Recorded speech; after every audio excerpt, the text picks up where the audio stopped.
दोस्तों मशीन्स ने हमारे कामों को काफी आसान कर दिया है, जिससे हम किसी भी काम को बहुत ही कम समय में और बहुत ही कम लागत के साथ कर सकते हैं। ऐसे ही कुछ कमाल के मशीन्स प्रोसेस को आज हम आपके लिए लेकर आए हैं, जिनसे बने प्रोडक्ट्स हम रोज इस्तेमाल करते हैं और वो सभी प्रोडक्ट्स हमारे लिए काफी इम्पोर्टेंट है। Rotor winding machine. दोस्तों बड़े बड़े रोटर्स की वाइंडिंग के लिए इन एडवांस मशीन्स का यूज किया जाता है। इसमें रोटर को एक रोटेटिंग मशीन के जरिए घुमाया जाता है और वर्कर्स द्वारा हाथों से इसकी वाइंडिंग की जाती है। वहीं बात की जाए छोटे रोटर की, तो इनकी वाइंडिंग फुली ऑटोमेटिक होती है। आप देख सकते हैं कि कैसे फुली ऑटोमेटिक मशीन के जरिए इस छोटे रोटर के ऊपर कॉपर वायर की वाइंडिंग की जाती है। अब अगर आप सोच रहे हैं कि आखिर इन वायरिंग का यूज कहाँ होता है, तो आपको बता दें कि pump Motors, washing machine Motors, compressor Motors और पंखों की मोटर की वायरिंग जब खराब हो जाती है, तो उस मोटर में लगे वायर को रिप्लेस करने के लिए इन मशीन्स का यूज किया जाता है। Wooden door making. दोस्तों घरों में ज्यादातर घरों के अंदर लकड़ी के दरवाजे लगाए जाते हैं। ये बेशक दरवाजे थोड़े महंगे पड़ते हैं, लेकिन ये दरवाजे घरों की शोभा को भी बढ़ा देते हैं। लकड़ी के दरवाजों को बनाने के लिए सबसे पहले जंगलों से लकड़ियों को काटकर फैक्ट्रीज तक लाया जाता है। जंगल से लाई गई लकड़ी गीली होती है, इसलिए उसे सबसे पहले मशीन की मदद से सुखाया जाता है और इससे लकड़ी में से मॉइस्चर ऑलमोस्ट खत्म हो जाता है। सूखने के बाद लकड़ियों को नेक्स्ट प्रोसेस के लिए ले जाया जाता है। यहाँ पर मशीन की मदद से लकड़ियों की सरफेस को स्मूथ किया जाता है और कटिंग के लिए तैयार किया जाता है। इनमें से कुछ लकड़ियों को पीलिंग मशीन में डालकर उनकी पतली पतली शीट्स को बनाकर तैयार कर लिया जाता है। बाकी बची लकड़ियों को डोर के साइज के हिसाब से कट किया जाता है। कट की गई लकड़ियों के साइड में इस मशीन की मदद से फिंगर बनाई जाती है। फिंगर का यूज ये होता है कि इसकी मदद से लकड़ियां आपस में अच्छी तरह से मजबूती के साथ जुड़ जाती है। दोस्तों आप देख सकते हैं कि राउटर बीट कितनी फास्ट घूम रहा है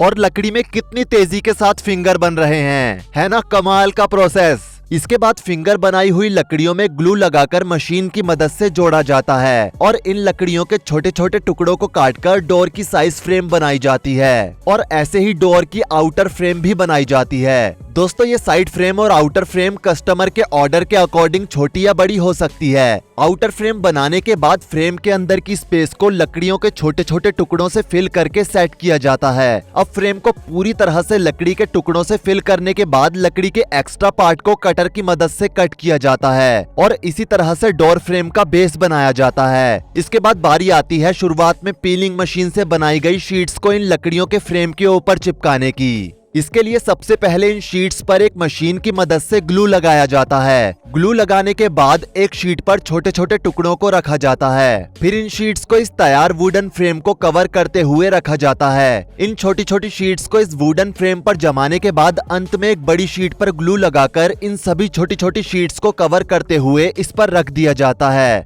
और फिर इस प्लाईवुड के दूसरी तरफ भी इसी प्रोसेस को दोहराया जाता है और इसके बाद दूसरे हिस्से पर भी इसी तरह से शीट को ग्लू की मदद से चिपका दिया जाता है और इसके बाद इस तैयार प्लाईवुड को लेकर एक हाइड्रोलिक प्रेस मशीन में रख दिया जाता है। यहाँ इसे प्रेस करके इन्हें कुछ देर तक हीट किया जाता है ताकि इस दरवाजे में जितने भी जॉइंट्स हों वो पूरी तरह से मजबूत हो जाएं। कुछ समय के बाद बाहर लगाई गई बड़ी शीट्स भी पूरी तरह से लकड़ी पर अच्छे से चिपक जाती है, जिसके बाद इसे मशीन से निकालकर इसमें से इस एक्स्ट्रा पार्ट को मशीन से काटकर अलग कर दिया जाता है। अब अगर आप सोच रहे हैं कि अभी ये दरवाजा बनकर तैयार हो गया है, तो आपको बता दें कि इसका असली प्रोसेस तो इतना काम होने के बाद शुरू होता है। दरवाजे की अच्छी फिनिशिंग और कोटिंग के लिए डोर फ्रेम पर सैंडिंग की जाती है। दोस्तों ये सैंडिंग प्रोसेस दरवाजे की क्लीन और स्मूथ सरफेस के लिए बेहद जरूरी होता है। सैंडिंग के बाद एक मशीन की मदद से डीपिंग प्रोसेस के जरिए इन दरवाजों में पेंट किया जाता है। पेंट के सूखने के बाद वुडन डोर्स को फाइनल फिनिशिंग दी जाती है और अंत में सभी दरवाजों को एक साथ एक के ऊपर एक रखकर उन पर पेंट कर दिया जाता है और इसके बाद इनके साइज की मार्किंग की जाती है। इसके बाद कभी कभी कस्टमर्स की डिमांड पर इन दरवाजों के ऊपर माइका को भी लगाया जाता है।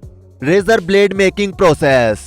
दोस्तों रेजर ब्लेड बनाने के लिए स्टेनलेस स्टील की एक पतली स्ट्रिप का इस्तेमाल किया जाता है। सबसे पहले इस स्टेनलेस स्टील की स्ट्रिप को एक पंचिंग मशीन से होकर गुजारा जाता है। इस पंचिंग मशीन का काम होता है इस स्ट्रिप में बीच में छेद करना। फिर इस स्ट्रिप को एक भट्टी के अंदर डाला जाता है जहां इसे 1000 डिग्री सेल्सियस तक गर्म किया जाता है। यहाँ पर इस स्ट्रिप को महज 20 से 25 सेकंड्स तक ही रखा जाता है। इसके बाद इस स्ट्रिप को ठंडा करने के लिए कूलिंग चैम्बर से होकर गुजारा जाता है। इन हीटिंग और कूलिंग प्रोसेस का काम इस स्ट्रिप की हार्डनेस को बढ़ाने का होता है। फिर इस स्ट्रिप को किनारों पर से ब्लेड की शेप में काटकर एक फिंगर से गुजारा जाता है जहां इन पर कंपनीज की ब्रांडिंग की जाती है, यानी कि जिस कंपनी का ब्लेड है उसका नाम छापा जाता है। फिर इस स्ट्रिप को मल्टीपल ग्राइंडिंग मशीन से गुजारा जाता है जहां इन ब्लेड के किनारों पर धार लगाई जाती है। इसके बाद इन्हें पॉलिशिंग प्रोसेस से गुजारा जाता है जहां इनकी शार्प एजेस को परफेक्टली फिनिशिंग दी जाती है। इसके बाद एक कटिंग मशीन के जरिए इस स्ट्रिप में से एक एक ब्लेड को कट किया जाता है और अब बारी आती है इन ब्लेड्स की जांच पड़ताल की। जांच पड़ताल के लिए इन सभी ब्लेड्स को ब्लू लाइट में रखकर इनके किनारों को चेक किया जाता है और इनके सैंपल्स लेकर इनके हार्डनेस और शार्पनेस स्टैंडर्ड को टेस्ट किया जाता है। इसके बाद इन ब्लेड्स की मशीन के जरिए पैकिंग की जाती है और पैकिंग के बाद इन्हें मार्केट में बेचने के लिए भेज दिया जाता है।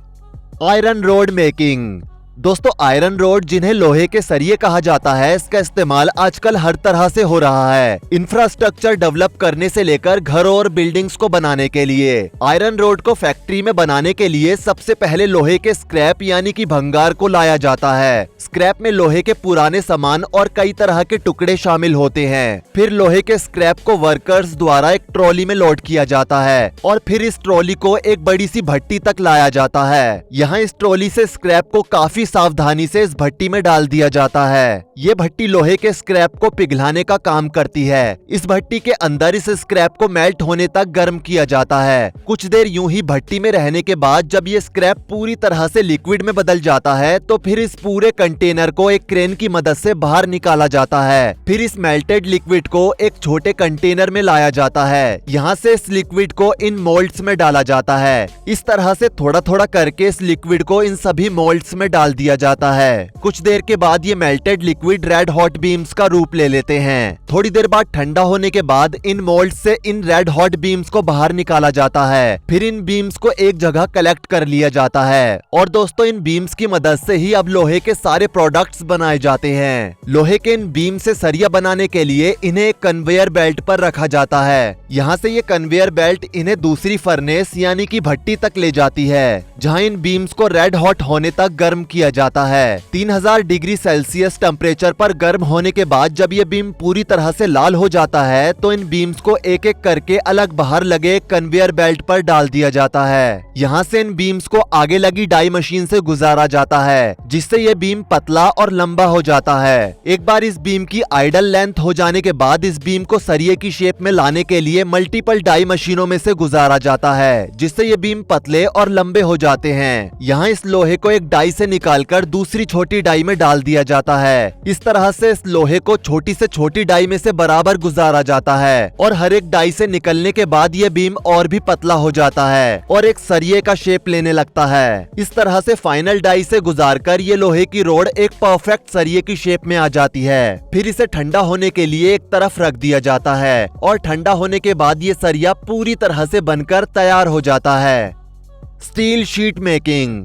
दोस्तों, अब हम जानेंगे कि स्टील शीट्स को कैसे बनाया जाता है। जी हाँ दोस्तों, वही स्टील शीट्स जिनकी मदद से घरों पर लगने वाले टीन शेड से लेकर किचन के बर्तन तक बनाए जाते हैं। स्टील शीट बनाने के लिए सबसे पहले लोहे के स्क्रैप को फर्नेस में डालकर उसे मेल्ट किया जाता है। फिर इस मेल्टेड स्टील की मदद से इस तरह की स्टील की बड़ी बड़ी प्लेट्स को बनाया जाता है। फिर इन प्लेट्स को वापस से फर्नेस में डालकर गर्म होने के लिए छोड़ दिया जाता है। 3000 डिग्री सेल्सियस टेम्परेचर तक गर्म होने के बाद स्टील की प्लेट को कन्वेयर बेल्ट पर ले जाया जाता है। ये कन्वेयर बेल्ट इन प्लेट्स को डाई रोलर तक पहुंचा देती है। यहाँ इस मेटल प्लेट को दो रोलर के बीच से प्रेस करते हुए गुजारा जाता है जिससे ये प्लेट लंबी और पतली हो जाती है और इस तरह से इस प्लेट को कन्वेयर की मदद से बार बार इस रोलिंग डाई मशीन के नीचे से गुजारा जाता है जिससे इस प्लेट की थिकनेस काफी कम हो जाती है और इसकी लंबाई बढ़ती जाती है। जब इसकी लंबाई काफी ज्यादा बढ़ जाती है तो फिर इस स्टील को प्रेसिंग रोलर में से तब तब तक गुजारा जाता है जब तक ये शीट अपनी आइडल थिकनेस तक नहीं पहुंच जाती। जब ये शीट पूरी तरह से अपनी आइडल थिकनेस तक पहुंच जाती है तो फिर इस शीट को कॉइल में कन्वर्ट कर दिया जाता है और फिर इसे ठंडा होने के लिए छोड़ दिया जाता है। ठंडा होने के बाद स्टील कॉइल को एक मशीन में सेट करके इसकी शीट की पॉलिशिंग की जाती है, जिसके बाद ये स्टील की चमकदार शीट पूरी तरह से बनकर तैयार हो जाती है और इसके बाद ही इससे टीन की चादर, स्टेनलेस स्टील के बर्तन और भी न जाने कितनी तरह की चीजें बनाई जाती है। तो दोस्तों ये है कुछ ऐसी चीजों की मैन्युफैक्चरिंग प्रोसेस जो कि हमारी रोजमर्रा की जिंदगी में इस्तेमाल तो होती है, लेकिन ये कैसे बनती है ये हमें पहले पता नहीं था। उम्मीद करते हैं कि आपको इनके प्रोसेस के बारे में आज की वीडियो को देखने के बाद पता चल गया होगा कि ये कैसे बनती हैं। तो दोस्तों आज की वीडियो में सिर्फ इतना ही।